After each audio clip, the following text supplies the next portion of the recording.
Baik, Assalamualaikum warahmatullahi wabarakatuh. Nama saya Muhammad Ilman Mugni. Saya dari Teknik Mesin 2020. Di sini saya akan menjelaskan tentang 3D PVT diagram yang saya buat.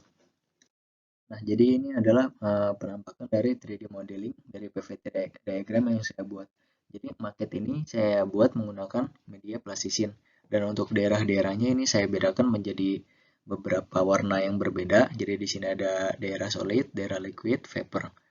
Dan di sini saya juga memiliki daerah dua fasa. Jadi di sini ada fasa solid vapor dan di sini ada fasa liquid vapor atau kubah uap. Dan kalau misalnya kita lihat dari belakang sini, di bagian sini nih, belakangnya daerah solid itu ada daerah solid liquid.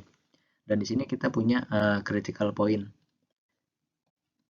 di mana ini adalah pertemuan antara titik saturated antara garis saturated liquid dan saturated vapor.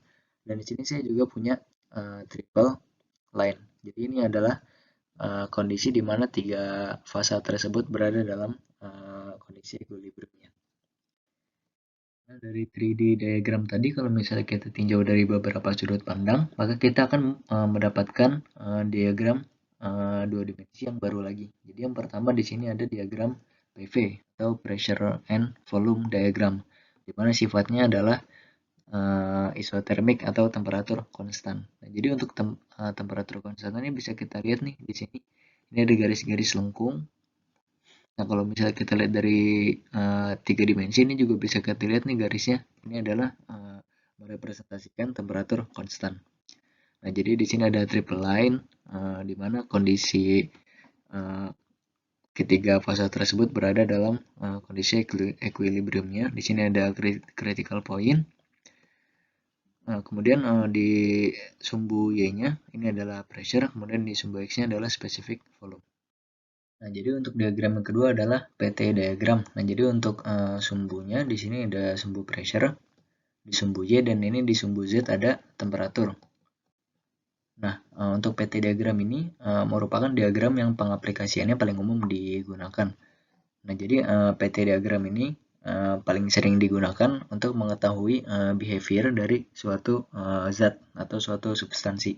Nah, jadi sebagai contoh di sini misal saya punya substansi gas. Nah, untuk mencairkan gas tersebut, di sini saya punya dua opsi, yaitu yang pertama menaikkan tekanannya atau yang kedua menurunkan temperaturnya sehingga gas tersebut terkondensasi. Nah, kalau misalnya kita lihat di PT diagram ini, tadi kan kalau misalnya kita lihat dari sudut pandang tiga dimensi atau dari isometric view-nya, kita punya triple line. Nah, kalau misalnya kita lihat dari PT diagram, ini kita punya triple point. Kenapa? Karena kalau misalnya kita tinjau dari sudut pandang ini, triple line tersebut akan membentuk suatu titik di mana titik tersebut merupakan triple line tadi. Makanya di sini namanya triple point. Nah, selanjutnya yang ketiga, kalau misalnya kita tinjau dari sudut pandang dari atas, ini bisa kita dapatkan TV diagram atau temperatur volume diagram, di mana sifatnya adalah isobar atau pressure-nya konstan. Nah, jadi TV diagram ini bisa kita gunakan untuk mengetahui behavior dari suatu substansi ketika berada di dalam daerah kubah uap, di daerah dalam sini nih. Nah, kalau misalnya kita punya substansi nih di titik satu kondisi awalnya, kemudian kita panaskan pada temperatur atmosferik 1 bar. Kita panaskan, kemudian di sini misal kita berhenti panaskan di daerah sini, maka bisa kita dapatkan spesifik volumenya berapa dari kondisi tertentu di kondisi tersebut. Nah, untuk contohnya seperti itu. Nah, jadi seperti yang sudah saya jelaskan di awal juga, di sini ada critical point. Nah, jadi critical point ini untuk membatasi garis saturated liquid dan saturated vapor. Kurang lebih seperti itu. Nah, di sini untuk sumbu Y-nya ini adalah temperatur, kemudian di sini ada sumbu X-nya adalah specific volume. Oke, baik. Sekian dari saya. Assalamualaikum warahmatullahi wabarakatuh.